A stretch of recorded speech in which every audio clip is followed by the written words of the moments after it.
June 11 ಯೋಗಿನಿ Ekadashi. ಈ ಸಣ್ಣ ಕೆಲಸ ಮಾಡಿದರೆ 88,000 ಜನರಿಗೆ ಅನ್ನದಾನ ಮಾಡಿದ ಪುಣ್ಯದೊಂದಿಗೆ ಅಷ್ಟೈಶ್ವರ್ಯಗಳು ಸಿಗುವುದು ಖಚಿತ. ಎಲ್ಲರಿಗೂ ನಮಸ್ಕಾರ. ನಮ್ಮ ಚಾನೆಲ್ಗೆ ಸ್ವಾಗತ. ನಮ್ಮ ಹಿಂದೂ ಧರ್ಮದಲ್ಲಿ ಹಬ್ಬಗಳಿಗೆ ಎಷ್ಟು ಪ್ರಾಮುಖ್ಯತೆ ಇದೆಯೋ, ಉಪವಾಸ ಹಾಗೂ ವ್ರತಗಳಿಗೆ ಅದಕ್ಕಿಂತ ಹೆಚ್ಚಿನ ಪ್ರಾಮುಖ್ಯತೆ ಇದೆ. ಇವೆಲ್ಲವುಗಳಿಗಿಂತ ಮಿಗಿಲಾದದ್ದು ಸಕಲ ಪಾಪಗಳನ್ನು ಪಟಾಪಂಚಲು ಮಾಡುವ ಮಹಾಶಕ್ತಿಶಾಲಿ ಉಪವಾಸ ಎಂದರೆ ಅದು ಏಕಾದಶಿ. ತಿಂಗಳಲ್ಲಿ ಬರುವ 15 ದಿನಗಳಿಗೊಮ್ಮೆ, ಅಂದರೆ ಅಮಾವಾಸ್ಯೆಯ ನಂತರ 11ನೇ ದಿನ ಹಾಗೂ ಪೂರ್ಣಿಮೆಯ ನಂತರ 11ನೇ ದಿನ ಬರುವ ತಿಥಿಯನ್ನೇ ಏಕಾದಶಿ ಎಂದು ಕರೆಯಲಾಗುತ್ತದೆ. ಆದರೆ ಈ ಜೂನ್ 11ರಂದು ಬರಲಿರುವ ಈ ಮಹಾಪವಿತ್ರವಾದ ಏಕಾದಶಿ ಹಬ್ಬದ ದಿನದಂದು ಅಸಲು ಉಪವಾಸ ಏಕೆ ಮಾಡಬೇಕು? ಏಕಾದಶಿಯ ದಿನದಂದು ಅನ್ನವನ್ನೂ ಏಕೆ ತಿನ್ನಬಾರದು? ಇದರ ಹಿಂದೆ ಇರುವ ವೈಜ್ಞಾನಿಕ ಮತ್ತು ಪೌರಾಣಿಕ ರಹಸ್ಯಗಳೇನು ಎಂಬುದನ್ನು ಈಗ ನಾವು ಈ ವಿಡಿಯೋದಲ್ಲಿ ವಿವರವಾಗಿ ತಿಳಿದುಕೊಳ್ಳೋಣ. ಅದಕ್ಕೂ ಮುನ್ನ ಈ ವಿಡಿಯೋಗೆ ಒಂದು ಲೈಕ್ ಮಾಡಿ, ಕೆಳಗೆ ಕಮೆಂಟ್ಸ್ನಲ್ಲಿ ಭಕ್ತಿಯಿಂದ ಓಂ ನಮೋ ಭಗವತೆ ವಾಸುದೇವಾಯ ಎಂದು ಬರೆಯಿರಿ. ಈ ಜೂನ್ 11ರಂದು ಬರಲಿರುವ ಏಕಾದಶಿಗೆ ನಮ್ಮ ಪುರಾಣಗಳಲ್ಲಿ ಅತ್ಯಂತ ವಿಶಿಷ್ಟವಾದ ಸ್ಥಾನವಿದೆ. ಆಷಾಢ ಮಾಸದ ಕೃಷ್ಣಪಕ್ಷದಲ್ಲಿ ಬರುವ ಈ ಏಕಾದಶಿಯನ್ನು ಯೋಗಿನಿ ಏಕಾದಶಿ ಎಂದು ಕರೆಯಲಾಗುತ್ತದೆ. ಪದ್ಮಪುರಾಣದ ಪ್ರಕಾರ ಈ ಯೋಗಿನಿ ಏಕಾದಶಿಯ ದಿನ ಉಪವಾಸವಿದ್ದರೆ 88,000 ಬ್ರಾಹ್ಮಣರಿಗೆ ಅನ್ನದಾನ ಮಾಡಿದಷ್ಟೇ ಅಪಾರವಾದ ಪುಣ್ಯ ಲಭಿಸುತ್ತದೆ ಎಂದು ಸಾಕ್ಷಾತ್ ಆ ಶ್ರೀಕೃಷ್ಣ ಪರಮಾತ್ಮನೇ ಸ್ವತಃ ಧರ್ಮರಾಜನಿಗೆ ವಿವರಿಸಿದ್ದಾನೆ. ಅಷ್ಟೇ ಅಲ್ಲ, ಯಾರು ತೀವ್ರವಾದ ಚರ್ಮದ ಕಾಯಿಲೆಗಳಿಂದ ಮತ್ತು ದೀರ್ಘಕಾಲದ ಅನಾರೋಗ್ಯದ ಸಮಸ್ಯೆಗಳಿಂದ ಬಳಲುತ್ತಿದ್ದಾರೋ ಅವರು ಈ ಯೋಗಿನಿ ಏಕಾದಶಿಯ ದಿನ ಶ್ರೀಹರಿಯನ್ನು ಸ್ಮರಿಸುತ್ತಾ ಉಪವಾಸವಿದ್ದರೆ ಅವರ ರೋಗಗಳೆಲ್ಲವೂ ಪಟಾಪಂಚಲಾಗಿ ಹೋಗುತ್ತವೆ ಎಂದು ನಮ್ಮ ಮಹರ್ಷಿಗಳು ಹೇಳಿದ್ದಾರೆ. ಇದಕ್ಕೆ ಸಂಬಂಧಿಸಿದಂತೆ ಪುರಾಣಗಳಲ್ಲಿ ಒಂದು ಅದ್ಭುತವಾದ ಕಥೆಯಿದೆ. ಪೂರ್ವದಲ್ಲಿ ಅಲಕಾಪುರಿಯನ್ನು ಆಳುತ್ತಿದ್ದ ಕುಬೇರನ ಬಳಿ ಹೇಮಮಾಲಿ ಎಂಬ ಯಕ್ಷನೂ ಸೇವಕನಾಗಿದ್ದನು. ಅವನು ಪ್ರತಿದಿನ ಮಾನಸ ಸರೋವರದಿಂದ ಶಿವನ ಪೂಜೆಗಾಗಿ ಕುಬೇರನಿಗೆ ಕಮಲದ ಹೂವುಗಳನ್ನು ತರುತ್ತಿದ್ದನು. ಆದರೆ ಒಂದು ದಿನ ಹೇಮಮಾಲಿ ತನ್ನ ಹೆಂಡತಿಯ ಮೇಲಿನ ಅತಿಯಾದ ವ್ಯಾಮೋಹದಿಂದ ಅವಳೊಂದಿಗೆ ಕಾಲ ಕಳೆಯುತ್ತಾ ಕುಬೇರನ ಪೂಜೆಗೆ ಹೂವುಗಳನ್ನು ತರುವುದನ್ನು ಮರೆತುಬಿಡುತ್ತಾನೆ. ಇದರಿಂದ ಕೋಪಗೊಂಡ ಕುಬೇರನು, ನೀನು ನಿನ್ನ ಕರ್ತವ್ಯವನ್ನು ಮರೆತಿರುವುದರಿಂದ ಭೀಕರವಾದ ಕುಷ್ಠರೋಗಿಯಾಗಿ ಭೂಲೋಕದಲ್ಲಿ ಬಿದ್ದು ಹೋಗು ಎಂದು ಶಪಿಸುತ್ತಾನೆ. ಆ ಶಾಪದ ಪ್ರಭಾವದಿಂದ ಭೂಲೋಕದಲ್ಲಿ ಬಿದ್ದು ಭೀಕರವಾದ ರೋಗದಿಂದ ತುಂಬಾ ಕಾಲ ಬಳಲುತ್ತಿದ್ದ ಹೇಮಮಾಲಿ ಅದೃಷ್ಟವಶಾತ್ ಮಾರ್ಕಂಡೇಯ ಮಹರ್ಷಿಗಳ ಆಶ್ರಮವನ್ನು ತಲುಪುತ್ತಾನೆ. ಅವನ ದೀನಸ್ಥಿತಿಯನ್ನು ನೋಡಿದ ಮಾರ್ಕಂಡೇಯ ಮಹರ್ಷಿಗಳು ಆಷಾಢ ಮಾಸದಲ್ಲಿ ಬರುವ ಈ ಯೋಗಿನಿ ಏಕಾದಶಿ ವ್ರತವನ್ನು ಆಚರಿಸುವಂತೆ ಉಪದೇಶಿಸುತ್ತಾರೆ.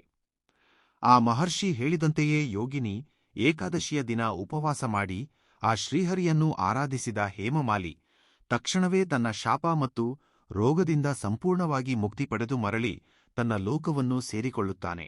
ಇದು ಹೀಗಿರಲಾಗಿ ಅಸಲು ಈ ಏಕಾದಶಿ ಉಪವಾಸ ಹೇಗೆ ಪ್ರಾರಂಭವಾಯಿತು ಎಂದರೆ, ಪೂರ್ವದಲ್ಲಿ ಮುರಾಸುರ ಎಂಬ ಒಬ್ಬ ಭೀಕರ ರಾಕ್ಷಸನೋ ದೇವತೆಗಳನ್ನು ಹಿಂಸಿಸುತ್ತಾ ಸ್ವರ್ಗವನ್ನು ಆಕ್ರಮಿಸಿಕೊಳ್ಳುತ್ತಾನೆ. ಆಗ ದೇವತೆಗಳೆಲ್ಲರೂ ಶ್ರೀಮಹಾವಿಷ್ಣುವಿನ ಬಳಿಗೆ ಹೋಗಿ ತಮ್ಮನ್ನು ರಕ್ಷಿಸುವಂತೆ ಬೇಡಿಕೊಳ್ಳಲಾಗಿ ಆ ಸ್ವಾಮಿಯು ಮುರಾಸುರನೊಂದಿಗೆ ವರ್ಷಗಟ್ಟಲೆ ಯುದ್ಧ ಮಾಡುತ್ತಾನೆ. ಹಾಗೆ ಯುದ್ಧ ಮಾಡಿ ದಣಿದ ವಿಷ್ಣುಮೂರ್ತಿಯು ಒಂದು ಗುಹೆಯೊಳಗೆ ಹೋಗಿ ವಿಶ್ರಾಂತಿ ಪಡೆಯುತ್ತಾ ನಿದ್ರಿಸುತ್ತಾನೆ. ಸರಿಯಾಗಿ ಅದೇ ಸಮಯದಲ್ಲಿ ಮುರಾಸುರನು ನಿದ್ರಿಸುತ್ತಿರುವ ಸ್ವಾಮಿಯನ್ನು ಸಂಹರಿಸಬೇಕೆಂದು ಆ ಗುಹೆಯೊಳಗೆ ಪ್ರವೇಶಿಸುತ್ತಾನೆ. ಆದರೆ ಮುರಾಸುರನು ಸ್ವಾಮಿಯನ್ನು ಮುಟ್ಟುವಷ್ಟರಲ್ಲೇ ಶ್ರೀಮಹಾವಿಷ್ಣುವಿನ ದೇಹದಿಂದ ಒಂದು ಅದ್ಭುತವಾದ ತೇಜಸ್ಸಿನೊಂದಿಗೆ ಒಬ್ಬ ಶಕ್ತಿಶಾಲಿ ದೇವತೆ ಉದ್ಭವಿಸಿ ಆ ರಾಕ್ಷಸನನ್ನು ಸಂಹರಿಸುತ್ತಾಳೆ. ಆನಂತರ ನಿದ್ರೆಯಿಂದ ಎದ್ದ ವಿಷ್ಣುಮೂರ್ತಿಯು ಎದುರಿಗಿರುವ ಆ ದೇವತೆಯನ್ನು ನೋಡಿ ಅವಳು ತೋರಿಸಿದ ಧೈರ್ಯ ಮತ್ತು ಸಾಹಸಕ್ಕೆ ಎಷ್ಟೋ ಸಂತೋಷಪಡುತ್ತಾನೆ. ಸ್ವಾಮಿ ಆ ದೇವತೆಗೆ ಏಕಾದಶಿ ಎಂದು ಹೆಸರಿಟ್ಟು ಈ ರೀತಿ ವರ ನೀಡಿದನು. ದೇವಿ, ನಿನ್ನ ಪರಾಕ್ರಮಕ್ಕೆ ನಾನು ಮೆಚ್ಚಿದ್ದೇನೆ. ಇನ್ಮುಂದೆ ನಿನ್ನ ಹೆಸರಿನಿಂದ ಕರೆಯಲ್ಪಡುವ ಈ ಏಕಾದಶಿ ತಿಥಿಯಂದು ಯಾರು ಅನ್ನವನ್ನು ತಿನ್ನದೆ ಉಪವಾಸವಿರುತ್ತಾರೋ ಅವರ ಸಕಲ ಪಾಪಗಳು ನಾಶವಾಗಿ ಅವರಿಗೆ ಮೋಕ್ಷ ಪ್ರಾಪ್ತಿಯಾಗುತ್ತದೆ ಎಂದು ಅಭಯ ನೀಡಿದನು. ಅಂದಿನಿಂದ ಏಕಾದಶಿ ಉಪವಾಸ ಎಂಬುದು ಮಾನವಕುಲಕ್ಕೆ ಒಂದು ಮಹಾಪವಿತ್ರವಾದ ವ್ರತವಾಗಿ ಬದಲಾಗಿ ಹೋಯಿತು. ಹಾಗಾದರೆ ಏಕಾದಶಿ ಎನ್ಮಾಡಿಫೈಯರ್ ತಕ್ಷಣ ನಮ್ಮೆಲ್ಲರಿಗೂ ನೆನಪಿಗೆ ಬರುವ ಮೊದಲ ನಿಯಮ ಅನ್ನ ತಿನ್ನದಿರುವುದು. ಅಸಲು ಏಕಾದಶಿಯ ದಿನ ಅನ್ನವನ್ನು ಏಕೆ ತಿನ್ನಬಾರದು ಎಂದು ತುಂಬಾ ಜನರಿಗೆ ಒಂದು ಧರ್ಮ ಸಂದೇಹವಿರುತ್ತದೆ. ಇದರ ಹಿಂದೆ ಒಂದು ಗೂಢವಾದ ರಹಸ್ಯ ಅಡಗಿದೆ. ಬ್ರಹ್ಮದೇವನು ಈ ಸೃಷ್ಟಿಯನ್ನು ರಚಿಸುತ್ತಿದ್ದ ಸಮಯದಲ್ಲಿ ಸೃಷ್ಟಿಯಲ್ಲಿ ಸಮತೋಲನಕ್ಕಾಗಿ ಒಬ್ಬ ಪಾಪ ಪುರುಷನನ್ನು ಕೂಡ ಸೃಷ್ಟಿಸಿದನು. ಆ ಪಾಪ ಪುರುಷನು ಬ್ರಹ್ಮದೇವನ ಬಳಿಗೆ ಹೋಗಿ, ತಂದೆಯೇ, ಶ್ರೀಮಹಾವಿಷ್ಣುವು ಏಕಾದಶಿಯ ದಿನ ಉಪವಾಸವಿದ್ದರೆ ಸಕಲ ಪಾಪಗಳು ನಿವಾರಣೆಯಾಗುತ್ತವೆ ಎಂದು ವರ ನೀಡಿದ್ದಾನಲ್ಲವೇ? ಹಾಗೆ ಎಲ್ಲರ ಪಾಪಗಳು ಹೊರಟು ಹೋದರೆ ಇನ್ನು ನನ್ನ ಅಸ್ತಿತ್ವಕ್ಕೆ ಏನು ಅರ್ಥವಿದೆ? ನಾನು ಎಲ್ಲಿ ತಲೆದಾಚಿಕೊಳ್ಳಬೇಕು ಎಂದು ಕೇಳಿದನಂತೆ. ಆಗ ಬ್ರಹ್ಮದೇವನು, ಮಗನೇ, ಏಕಾದಶಿಯ ದಿನ ಯಾರು ನಿಯಮಗಳನ್ನು ಉಲ್ಲಂಘಿಸಿ ಅನ್ನವನ್ನು ಬೇಯಿಸಿ ತಿನ್ನುತ್ತಾರೋ ಆ ದಿನ ಮಾತ್ರ ನೀನು ಆ ಅನ್ನದಲ್ಲಿ ಹೋಗಿ ಅಡಗಿಕೋ, ಅವರ ಪಾಪಗಳು ಎಂದಿಗೂ ಹೋಗುವುದಿಲ್ಲ ಎಂದು ಹೇಳಿದನಂತೆ. ಅದಕ್ಕಾಗಿಯೇ ನಮ್ಮ ಶಾಸ್ತ್ರಗಳ ಪ್ರಕಾರ ಏಕಾದಶಿಯ ದಿನ ಯಾರು ಅನ್ನವನ್ನು ತಿನ್ನುತ್ತಾರೋ ಅವರು ಸಾಕ್ಷಾತ್ ಆ ಪಾಪ ಪುರುಷನನ್ನೇ ಭುಜಿಸಿದಂತೆ ಎಂದು ಪಂಡಿತರು ಹೇಳುತ್ತಾರೆ. ಇನ್ನು ಪೌರಾಣಿಕ ಕಾರಣವನ್ನು ಪಕ್ಕಕ್ಕಿಟ್ಟರೆ, ಏಕಾದಶಿ ಉಪವಾಸದ ಹಿಂದೆ ಇರುವ ವೈಜ್ಞಾನಿಕ ಕಾರಣ ತಿಳಿದರೆ ನೀವು ನಿಜವಾಗಿಯೂ ಆಶ್ಚರ್ಯಪಡುತ್ತೀರಿ. ನಮ್ಮ ದೇಹದಲ್ಲಿ 70% ನೀರು ಇರುತ್ತದೆ ಎಂಬ ವಿಷಯ ನಮ್ಮೆಲ್ಲರಿಗೂ ತಿಳಿದಿದ್ದೇ ಆಗಿದೆ. ಸಮುದ್ರದ ನೀರಿನಲ್ಲಿ ಅಮಾವಾಸ್ಯೆ ಮತ್ತು ಪೂರ್ಣಿಮೆಯ ದಿನಗಳಲ್ಲಿ ಚಂದ್ರನ ಆಕರ್ಷಣಾ ಶಕ್ತಿಯಿಂದ ಹೇಗೆ ಉಬ್ಬರವಿಳಿತಗಳು ಉಂಟಾಗುತ್ತವೆಯೋ, ನಮ್ಮ ದೇಹದಲ್ಲಿನ ದ್ರವಗಳ ಮೇಲೆಯೂ ಅದೇ ರೀತಿಯ ಪ್ರಭಾವ ಬೀರುತ್ತದೆ. ಪೂರ್ಣಿಮೆ ಮತ್ತು ಅಮಾವಾಸ್ಯೆಗೆ ಸರಿಯಾಗಿ 3-4 ದಿನಗಳ ಮುಂಚೆ ಬರುವ ಈ ಏಕಾದಶಿಯ ಸಮಯದಲ್ಲಿ ಭೂಮಿಯ ಆಕರ್ಷಣಾ ಶಕ್ತಿಯಲ್ಲಿ ಉಂಟಾಗುವ ಬದಲಾವಣೆಗಳಿಂದ ನಮ್ಮ ಜೀರ್ಣಾಂಗ ವ್ಯವಸ್ಥೆಯ ಮೇಲೆ ತೀವ್ರವಾದ ಪ್ರಭಾವ ಬೀರುತ್ತದೆ. ಅದಕ್ಕಾಗಿಯೇ ಆ ದಿನ ಜೀರ್ಣಕೋಶಕ್ಕೆ ವಿಶ್ರಾಂತಿಯನ್ನು ನೀಡಿದರೆ, ಅಂದರೆ ಉಪವಾಸವಿದ್ದರೆ, ನಮ್ಮ ದೇಹದಲ್ಲಿನ ಕಲ್ಮಶಗಳೆಲ್ಲವೂ ಹೊರಗೆ ಹೋಗಿ ಅದ್ಭುತವಾದ ಆರೋಗ್ಯ ಸಿದ್ಧಿಸುತ್ತದೆ ಎಂದು ಇಂದಿನ ಆಧುನಿಕ ವೈದ್ಯಕೀಯ ಶಾಸ್ತ್ರವೂ ಸಹ ಹೇಳುತ್ತದೆ.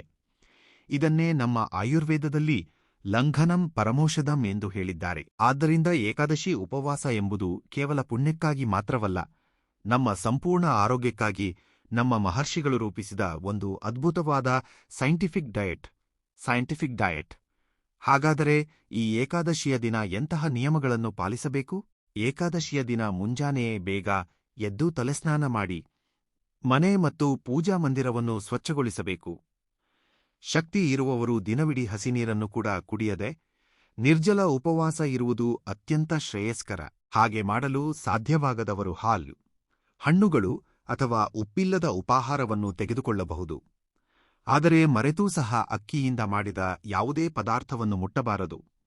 ಹಾಗೆಯೇ ಉಪವಾಸವಿದ್ದವರು ಹಗಲು ಹೊತ್ತಿನಲ್ಲಿ ನಿದ್ರಿಸಬಾರದು. ಕೋಪವನ್ನು ಹತೋಟಿಯಲ್ಲಿಟ್ಟುಕೊಳ್ಳಬೇಕು. ಯಾರ ಮೇಲೆಯೂ ಕಿರುಚಾಡಿ ಅಪಶಬ್ದಗಳನ್ನು ಮಾತನಾಡಬಾರದು. ರಾತ್ರಿಯ ಸಮಯದಲ್ಲಿ ವಿಷ್ಣು ಸಹಸ್ರನಾಮ ಪಾರಾಯಣ ಮಾಡುತ್ತಾ ಭಗವನ್ನಾಮ ಸ್ಮರಣೆಯೊಂದಿಗೆ ಜಾಗರಣೆ ಮಾಡಬೇಕು. ಇನ್ನು ಉಪವಾಸಕ್ಕಿಂತಲೂ ಅತ್ಯಂತ ಪ್ರಮುಖವಾದದ್ದು ಪಾರಣೆ, ಅಂದರೆ ಮರುದಿನ ದ್ವಾದಶಿಯೆಂದು ಉಪವಾಸವನ್ನು ಮುರಿಯುವುದು. ದ್ವಾದಶಿ ಘಳಿಗೆಗಳು ಮುಗಿಯುವ ಮುನ್ನವೇ ಮುಂಜಾನೆ ಎದ್ದು ದೇವರಿಗೆ ನೈವೇದ್ಯವನ್ನು ಸಮರ್ಪಿಸಿ ಆ ಪ್ರಸಾದದೊಂದಿಗೆ ಉಪವಾಸವನ್ನು ಮುಗಿಸಬೇಕು. ಈ ದಿನ ನೆಲ್ಲಿಕಾಯಿ, ಉಪ್ಪಿನಕಾಯಿ ಅಥವಾ ಚಟ್ನಿಯನ್ನು ಆಹಾರದಲ್ಲಿ ಸೇವಿಸುವುದು ಎಷ್ಟೋ ಪುಣ್ಯಪ್ರದ ಎಂದು ನಮ್ಮ ಶಾಸ್ತ್ರಗಳು ಹೇಳುತ್ತವೆ.